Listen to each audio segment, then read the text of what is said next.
La plupart des femmes veulent être parfaites, veulent montrer leur plus belle facette, être comme douce, gentille, bienveillante. Alors qu'en fait, nous savons toutes que nous avons aussi des côtés plus sombres. Et si vous les utilisiez pour être encore plus épanouies?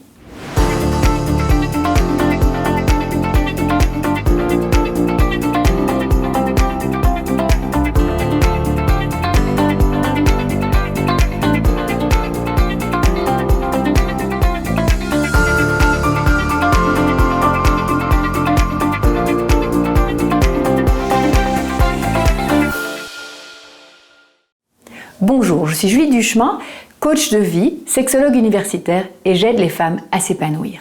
Dans cette vidéo, j'ai envie de vous aider à vous connaître davantage et à explorer des dimensions peut-être inconnues ou peut-être connues, mais que vous n'osez pas révéler. Or, ces dimensions qu'on appelle plus sombres, moins montrables en société, sont extrêmement intéressantes dans notre vie intime, dans notre sensualité de femme, donc dans notre sexualité. Et d'ailleurs, si vous regardez, que ce soit dans la littérature ou dans la bibliographie, la filmographie aussi, eh bien souvent, les personnages les plus intéressants, ils ont une double vie, une double casquette, un double jeu. Je repense à Basic Instinct, par exemple, où ce personnage, évidemment, est éminemment sexy, sensuel, et pourtant, on ne sait pas très bien si elle est justement gentille ou pas très gentille.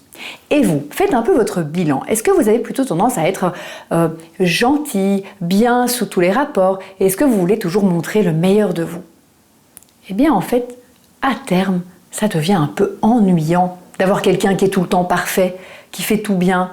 Et dans notre intimité, dans notre sexualité, ça manque de contraste. Ce qui est intéressant, ce qui excite l'autre, ce qui plaît à l'autre aussi, et ce qui nous excite nous, c'est justement quand il y a du contraste. Trop chaud, eh bien à un moment donné, on a envie de fraîcheur.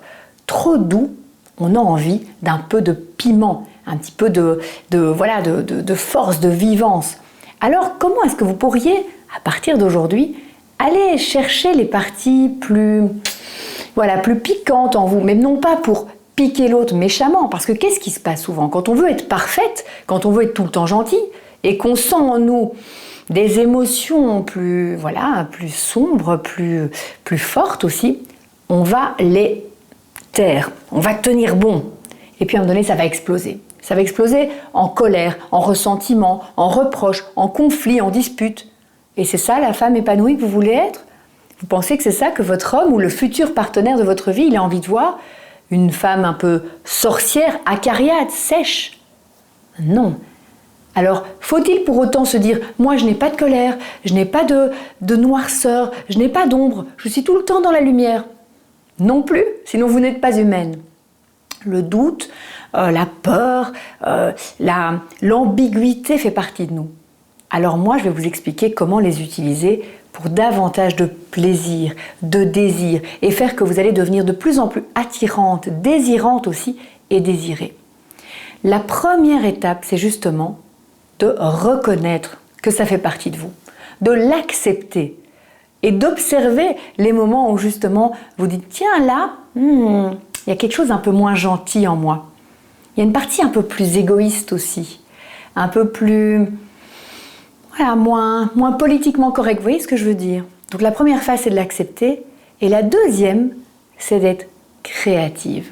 De transformer. Vous voyez souvent, en fait, notre pire ennemi, c'est le fait qu'on subit nos émotions négatives, nos mauvais côtés. Alors on veut les cacher. Mais si on en prend la responsabilité et qu'on peut créer la vie qu'on veut, qu'on peut devenir la femme qu'on a envie d'être, être inventive, imaginative, eh bien vous savez, dans le chaudron de la sorcière, justement, il peut naître des potions magiques.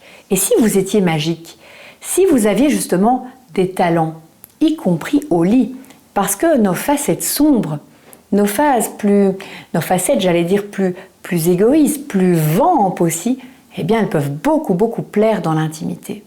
Donc acceptez-les, transformez-les, faites-en de la magie. Et de la magie érotique, c'est quoi? Eh bien c'est justement d'oser ce que la société politiquement correcte peut-être dit que ça ne se fait pas. L'interdit est extrêmement désirable. L'interdit a quelque chose de justement très attirant, pimenté. Et d'ailleurs, que ce soit 50 nuances degrés ou bien d'autres films ou ouvrages qui ont plu, c'est parce que justement ça ne se fait pas.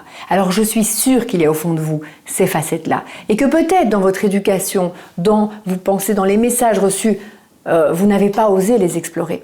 Mais moi je vous dis aujourd'hui, c'est possible. Surtout bien sûr si vous êtes dans un couple où l'autre est censé vous aimer, vous accueillir, découvrir au fur et à mesure aussi vos nouvelles facettes. Parce que qu'est-ce qui va faire que l'autre va être fasciné par ces ombres en vous que vous allez assumer? Eh bien qu'il va dire « Quoi ?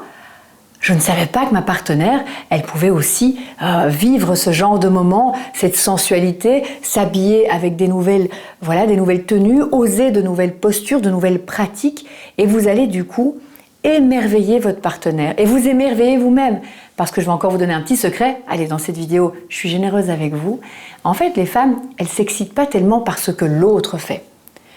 Pour avoir, vous, davantage de plaisir, de désir, d'idées, d'initiatives, tout ce qui fait, tous ces ingrédients qui font qu'un couple tient sur la durée, qui font que vous allez rencontrer quelqu'un et qu'il ait envie de vous et d'aucune autre, eh bien, c'est justement d'être centré plutôt sur ce que vous ressentez. Les femmes ne sont pas tellement donc excitées par ce qu'elles voient ou par ce que l'autre fait, mais parce qu'à l'intérieur d'elles se disent « je suis quand même coquine, hein. Ah ouais, je suis quand même audacieuse, t'as vu, j'ai osé faire ça. » Et c'est pas t'as vu par rapport à l'autre, c'est vraiment t'as vu par rapport à soi. Donc plus vous allez vous connaître dans votre lumière, mais aussi dans vos zones d'ombre, et plus vous allez justement les mettre dans la lumière, plus je vous promets, ça a été vérifié scientifiquement, toutes les femmes qui l'ont fait ont une sexualité beaucoup plus variée, un couple beaucoup plus solide, parviennent à rencontrer la bonne personne et s'épanouissent tout au long de leur vie. Alors, belle exploration, listez sous cette vidéo justement ce que cela vous a donné comme envie, quelles sont les facettes plus sombres que vous avez envie de mettre en lumière. Alors j'espère vraiment que ces conseils vous auront parlé et que vous allez pouvoir dès aujourd'hui aller écouter cette voix à l'intérieur de vous. Mais évidemment, il y aurait beaucoup plus à dire et de manière plus concrète et vous donner des outils, des exemples, ce que je fais dans ma conférence en ligne qui est totalement gratuite. Vous pouvez vous y inscrire via le lien ci-dessus ou ci-dessous. Je serai vraiment très heureuse de vous expliquer la pire ennemie de votre féminité, mais surtout comment la surmonter grâce à 2 seules choses à faire pour vous épanouir en tant que femme. Donc dans cette vidéo, bien sûr, on prendra le temps, vous pourrez me poser toutes vos questions par le chat, hein, c'est même pas une vidéo d'ailleurs, c'est une conférence en ligne, elle a lieu prochainement. Donc si ça vous intéresse, si mon énergie vous parle, si vous sentez que c'est le moment pour vous d'aller travailler sur votre féminité, sur votre épanouissement, et quand je dis travailler, c'est pas au sens sérieux, c'est vraiment au sens vous faire du bien, penser à vous d'abord, prendre soin de vous pour encore mieux aimer et aider les autres, eh bien bienvenue à cette conférence en ligne.